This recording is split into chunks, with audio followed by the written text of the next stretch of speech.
Welcome to our video guide on verifying Bitcoin on your PayPal account. In this video, we'll explore why Bitcoin is important and how you can effectively manage it through PayPal.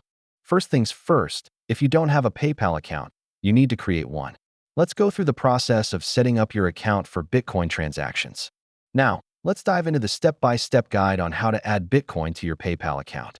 Follow along as we walk through each step. Before you can start using Bitcoin, you need to understand the verification process and its requirements for transactions on PayPal. In this segment, we'll cover which documents you'll need to submit for successful verification. To ensure your verification process is smooth and speedy, here are some tips to confirm your identity effectively. Sometimes, issues can arise during the verification process. Let's address some common concerns and how to troubleshoot them. You might be wondering how long this verification process takes. Let's discuss what you can expect in terms of timing. Once verified, you're ready to use Bitcoin on PayPal. Here are some tips for making effective transactions. In conclusion, managing Bitcoin on PayPal is straightforward once you understand the verification process.